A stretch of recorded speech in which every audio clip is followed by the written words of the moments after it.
Years ago, a legendary treasure was lost, so valuable that it could have changed the GDP of entire nations. In modern times, when people had already become plagued with greed like a disease, the truth about this dangerous treasure finally surfaced. The story begins during the American Civil War, a time filled with riots, chaos, and brutal battles. It hardly looked like the country that would one day lead the world's economy. Amid this turmoil, we see a captain loading his ship with goods. Shockingly, the boxes were filled with gold coins and countless gems. No one knew where he had arranged such an enormous amount of gold, but one thing was clear: the entire ship was packed with treasure. The captain signaled his crew to take it away, but they delayed too long, and enemies had already been watching. Before the captain and his men could react, the attackers struck. The ship suffered multiple damages, but it wasn't built for war, it was meant for loading and unloading goods. They couldn't hold off a battle for long. Thinking quickly, the captain ordered all the ship's lights to be turned off, leaving the enemy blind to its location. Using this trick, the ship slipped away through another route and was never seen again. Decades passed, modern times arrived, and few believed the treasure was real. Many dismissed it as a fabricated tale passed down to mislead future generations. In the present day, we meet Dr. Sophia, who travels with her crew to a site in Africa. She had received reports of a dangerous disease spreading there and came to investigate. Accompanied by her senior, she entered a patient's home. The senior was immediately shocked at the patient's condition. The disease had left the man paralyzed, his body covered in strange marks never seen before in any illness. Sophia, however, recognized these symptoms. She had encountered similar cases just last month in several patients. Realizing the disease was spreading rapidly, she knew the WHO had to be informed, as they had no clue about it yet. Sophia told her senior they must send all the reports to the WHO so action could be taken against this outbreak. Though hesitant at first, he eventually agreed. Before leaving, he mentioned they still needed samples from the patient's father, who was at the church. Sophia continued her research independently and went to the church, only to discover the man was already dead. Still, she carefully collected samples from his body for further study. Unbeknownst to her, a masked man had been watching her every move. Moments later, he suddenly attacked Sophia, snatching her bag and running away. Sophia screamed for help, and just then, a man on a nearby boat rushed in to save her. Sophia had fainted for a short while, but luckily the masked man only took one of her bags and didn't harm her.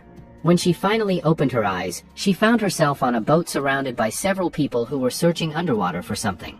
Among them was a man named Duck, the one who had saved her life. Sophia immediately asked Duck to drop her off at the harbor so she could return home, but Duck calmly assured her that she had nothing to fear. He explained that once their search was over, they were heading back to the harbor anyway.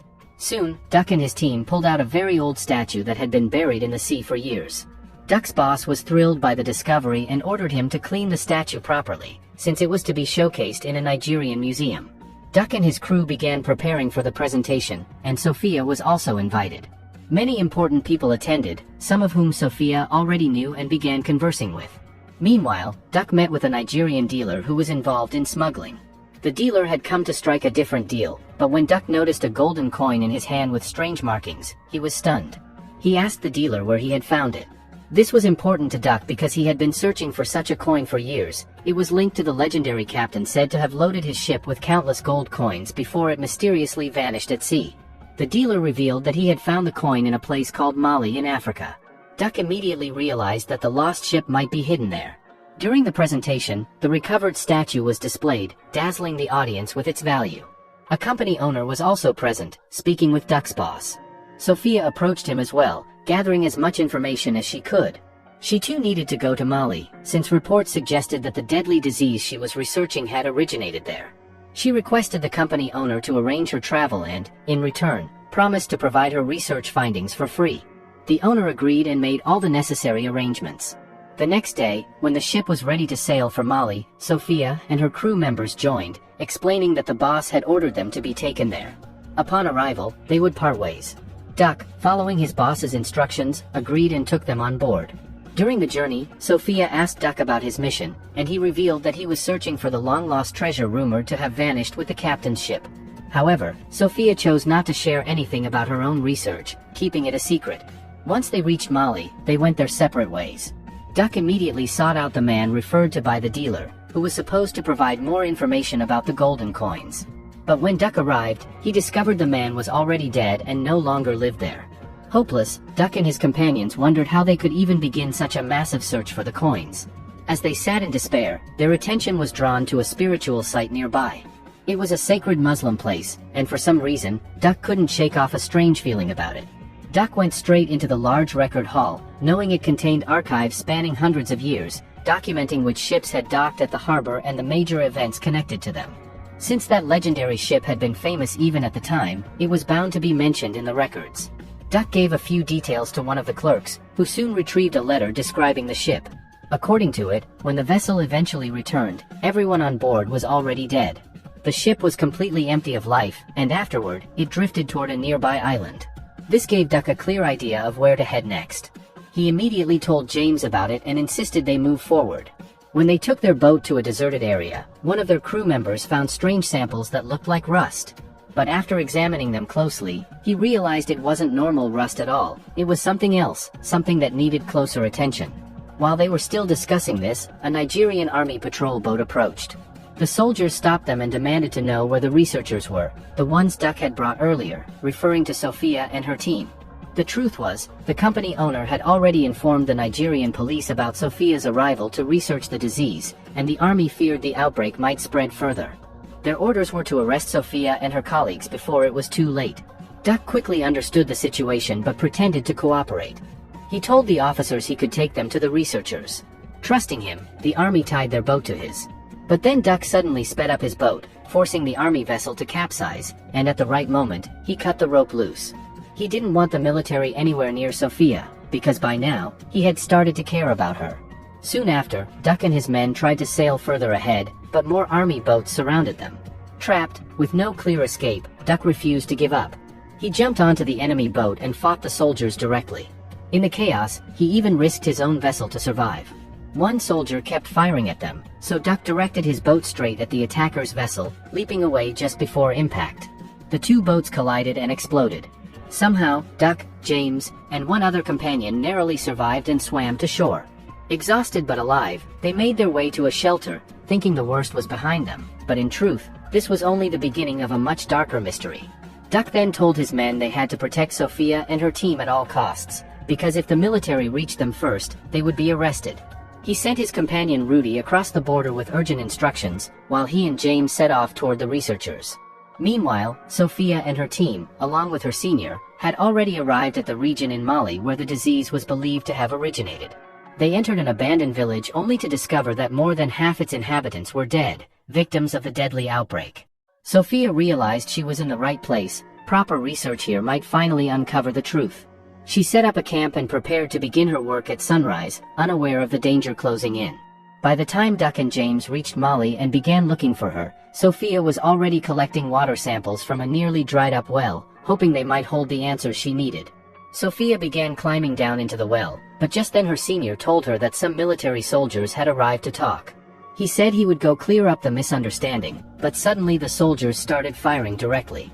They killed all of Sophia's crew members, sparing only her senior, and soon a helicopter appeared overhead. Terrified, Sophia slipped and fell deep into the well, unsure how she could ever get out. From the helicopter stepped the cruel dictator, who had already learned about Sophia's presence and came specifically to find her. He asked her senior where the other woman was, but when the senior refused to answer, the dictator killed him on the spot.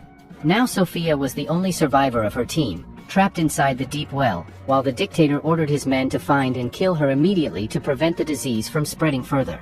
Duck and James watched from behind a hill, waiting for the right moment to rescue her, but the real challenge was that Sophia first had to climb out of the well. In such a dangerous situation, escaping a deep well is extremely difficult, but the most effective method is to create pressure with both hands and feet against the walls and slowly climb upward, pausing occasionally to rest. If more than one person is trapped, it becomes easier, by pressing their backs together and one nearly killed Duck, but Sophia managed to climb out in time and shoot the soldier dead. Furious and heartbroken over losing her senior and almost her entire team, Sophia broke down in tears, but Duck reminded her that they needed to escape before the dictator closed in. Agreeing, they left in a car and drove toward a nearby village, only to be captured by hostile locals who took them to their king.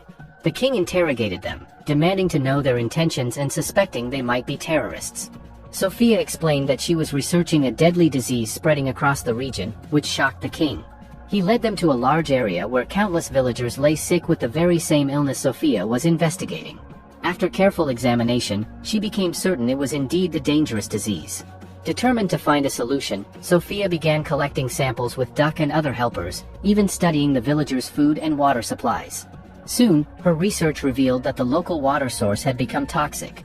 The water contained certain ingredients that were making people even sicker, and Sophia began to suspect that it couldn't have become toxic on its own. Someone must have deliberately contaminated it to spread illness among the locals. Together with Duck, she tried to trace the source of the water, and thanks to their relentless effort, the king granted them permission to stay until they could find a solution to the disease. The king, deeply troubled by the loss of so many of his people, fully supported Sophia and Duck in their mission. Meanwhile, James was shown playing games with some of the local children, enjoying himself until the ball rolled away toward a nearby cave. Curious, James went inside and was stunned to notice drawings carved on the walls. He immediately told Duck and Sophia, who came to examine them. The images turned out to be ancient artwork etched into the stone, and after careful decoding, they discovered references to the same legendary ship Duck had been searching for, the treasure ship that had vanished years ago. The drawings clearly showed that the ship was buried in a desert that had once been filled with water but later dried up. They also revealed that a fortress existed in that desert, connected by a waterway to the sea. Duck speculated that something inside the fortress might be contaminating the water, and they decided to investigate. Without delay, Duck, Sophia, and James set off on their journey across the scorching desert, traveling for hours under the blistering heat until they finally reached the ancient fortress standing in the middle of the sands. Nearby, Duck noticed a massive solar power plant, which surprisingly belonged to the same company owner who had supported Sophia earlier at the party. This made Duck suspicious. Why had they chosen this specific location for such a facility? While pondering this, they spotted a train in the desert. The three of them hid until the right moment, then jumped aboard, unnoticed by the many soldiers riding it. Meanwhile, Rudy was conducting his own research and found strange rust on his clothes from the site where their boat had been destroyed. Combining and testing the samples, he was shocked at the rapid results and reported them to his superior, who realized immediate strict action was needed. Back in the desert, Duck, Sophia, and James infiltrated the solar power plant, which was not only massive on the surface but also had an underground facility. As they went deeper, they discovered the place was producing large amounts of radioactive chemicals that could only be created under very specific temperature conditions, explaining why the site had been chosen. They soon noticed containers being transported down into the basement, so the three of them followed and opened one of the inner chambers, discovering extremely toxic chemicals harmful to humans. Many people were being forced to work there, and some of the chemicals were leaking directly into a nearby river. Sophia realized this was the very reason the water had turned toxic and why the deadly disease was spreading. Illegal operations were being run under the cover of the solar power plant. Outraged, she and Duck knew they had uncovered something huge. Meanwhile, Rudy arrived with his boss at the U.S. Embassy, presenting his research and warning that if action wasn't taken immediately, the outbreak could spread across the entire nation. Soon it was revealed that Sophia, Duck, and James had been captured after security alarms gave away their location, and the company's owner personally confronted Sophia. She lashed out, demanding to know why he was deliberately making people sick. Calmly, the owner insisted it was simply a solar plant where chemicals were produced for research. Sophia explained that his radioactive chemicals were being dumped into the river, causing the disease that no one yet had a cure for. Shocked, the owner claimed he had no idea they were so dangerous and went to confront the dictator, asking why the plant's waste was being disposed of this way. The dictator bluntly told him that if he wanted to shut down the plant, he could, but all the money from the contract must still be paid. Under this pressure, the owner had no choice but to continue. Meanwhile, Duck and James were thrown into a truck with their hands cuffed, likely headed toward a grim punishment. Using his golden coin, Duck loosened a screw and managed to escape with James, though they were still bound and weighed down. They had no choice but to travel on foot across the desert until they stumbled upon a crashed plane. Though its engine was destroyed, the tires were intact, and with some ingenuity, they managed to get it rolling and, with the help of the wind, pushed forward faster. Eventually, they reached a village where Duck contacted his boss to report everything and get directions. Trading his golden coin for a jeep, Duck drove straight back to the original village where the disease was worst. He and James knew Sophia was being held by the company's owner and that the solar plant was the true cause of the outbreak, so they had to shut it down and rescue her. Realizing he couldn't do it alone, Duck asked the local king for help, but the king refused, questioning what benefit it would bring his people. After thinking hard, Duck offered the king his advanced jeep in exchange for support. Satisfied, the king agreed and provided forces. With a solid plan in place, Duck and James set out directly for the gates of the solar power plant. Several security guards blocked their way, but Duck and James didn't back down. Raising their weapons, they forced the guards to retreat and push deeper inside the plant. The sudden breach didn't go unnoticed. Within seconds, alarms began to blare across the facility. The owner had been alerted and immediately triggered the emergency lockdown, determined that no one would escape with the truth. As Duck was eerily silent, not a single worker remained. Computers hummed, conveyor belts stood frozen, and half-eaten lunches still sat abandoned on tables, as if everyone had disappeared in an instant. Panels and screens, scanning for any sign of activity or sabotage. His eyes widened in shock as he realized the countdown on the main reactor was almost finished. A catastrophic blast was imminent. The company owner had clearly planned this. He believed that if the world discovered the connection between his solar plant and the spreading disease, authorities would shut down all his operations across the country. To prevent any evidence from being exposed, he had decided the only solution was to destroy the entire plant. James didn't waste a second. He dashed toward the basement, where the reactor's main control systems were located. Each step echoed through the empty halls, the metallic clang amplifying the tension. Meanwhile, Duck looked up and spotted a helicopter landing on the rooftop, its rotors chopping violently through the thick air. Inside, the owner had captured Sophia, preparing to take her away. Adrenaline surged through Duck.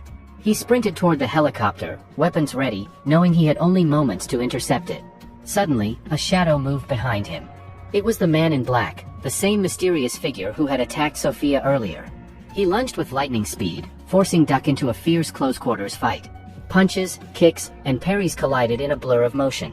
Duck's training and reflexes were tested to the absolute limit, and Sophia, despite being weak from exhaustion, found the strength to join in, striking at the intruder with everything she had. Meanwhile, James worked frantically in the basement, overriding security locks and disarming explosives attached to the main reactor. Sweat poured down his face as he typed codes at lightning speed, bypassing layer after layer of firewalls and automated defenses. Every second counted. The countdown was at mere minutes, and a single mistake could mean total annihilation. With a final keystroke, James successfully halted the reactor sequence. The dangerous chemical containment alarm ceased, and the plant system slowly returned to a safe state. Duck, still locked in combat with the man in black, finally managed to disarm him with a precise maneuver, sending him sprawling across the concrete floor. As the dust settled, Sophia was freed from the helicopter's grip. Duck grabbed her arm, pulling her to safety, while James emerged from the basement, exhausted but victorious. The plant, though still a potential hazard, was no longer an immediate threat. They stood together amidst the wreckage and silence, adrenaline fading into relief. The mission wasn't over. Sophia still needed protection, the owner would not give up easily, and the toxic disease threat still loomed, but for the first time in hours, they had survived. And now, with the knowledge of the plant's secrets and the golden coin in Duck's possession, they had the means to strike back. Sophia and Duck managed to defeat the man by any means necessary and quickly got into a jeep to drive away. The problem wasn't over yet, as another helicopter was hovering above, carrying the region's dictator, who likely wanted to kill them. He immediately began surrounding them, and the attack caused the sand to shift violently, creating massive explosions. Suddenly, Duck looked ahead and was shocked. Due to the tremors in the ground, the long-lost, ancient ship he had been searching for had emerged. The dictator continued attacking from above, so they all took refuge inside the ship. Duck couldn't believe that what he had been searching for had finally appeared here. The dictator's army began arriving at the site, but Duck first noticed countless golden coins, all intact, worth millions of dollars on the market. Observing the massive army, Duck and his companions realized there was an old cannon nearby. They took it out, loaded it with gunpowder, and fired directly at the helicopter, destroying it instantly. For some unknown reason, after this action, many of the army officers dropped their weapons. As they retreated in fear, it became clear that these were actually the king's soldiers sent to help them. Everything was now under control. Later, the business owner responsible for the toxic chemicals was shown enjoying himself in another country, but an agent gave him water contaminated with the same disease-causing toxins from Africa, ensuring that he would also die from the disease. Meanwhile, Duck lived peacefully with Sophia, and all the gold from the ship was given to the people of Africa who needed it the most to recover from the disease. And that's where the story ends.